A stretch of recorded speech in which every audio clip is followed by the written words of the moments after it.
কেমন আছো বন্ধুরা? আশা করি সবাই ভালো আছো। আবারও চলে এলাম মায়ের রান্নাঘরে নতুন একটা রান্না নিয়ে। তো আজকে আমি বানাবো ফুলকপি দম। তো চলো দেখে নাও কী করে আমি বানাই। কড়া গরম হয়ে গেছে, দিয়ে দেবো সর্ষের তেল।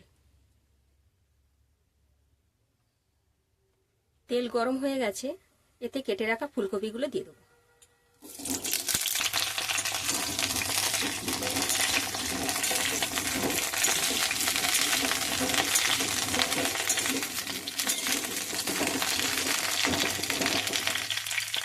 ফুলকপিগুলো লাল লাল করে ভেজে নেব।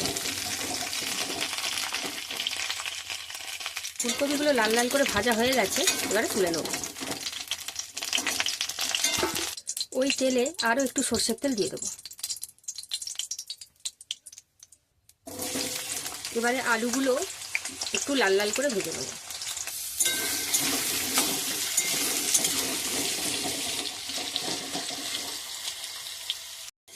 আলুগুলো আমাদের লাল লাল করে ভাজা হয়ে গেছে, এবারে দিয়ে দেবো একটা মাঝারি সাইজের পেঁয়াজ আমি কুচি করে নিয়েছি।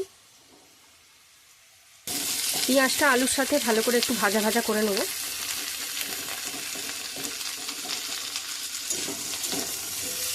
পেঁয়াজটা আমাদের ভাজা হয়ে গেছে, এবারে দিয়ে দেবো টমেটো কুচি। ছোটো চামচের 1 চামচে আদা রসুন বাটা, 1 চামচে হলুদ গুঁড়ো, 1 চামচে লঙ্কার গুঁড়ো, স্বাদ অনুযায়ী নুন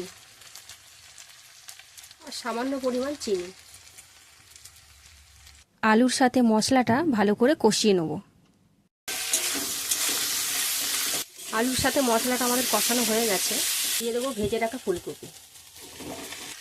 আলু আর মশলার সাথে ফুলকপিগুলো আর একবার ভালো করে নাড়াচাড়া করে কষিয়ে নেব।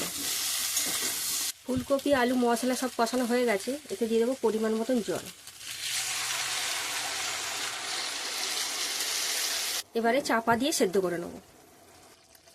তো বন্ধুরা, রেডি হয়ে গেল আমাদের ফুলকপি আলুর দম। এবারে নামিয়ে নেব। তো বন্ধুরা, রেডি হয়ে গেল আমাদের ফুলকপি আলুর দম। তো এইভাবে বাড়িতে বানিয়ে খেয়ে দেখো, আশা করছি ভালো লাগবে। তো ফিরে আসছি কোনো নতুন ভিডিও নিয়ে। সবাই সুস্থ থেকো, ভালো থেকো। নমস্কার।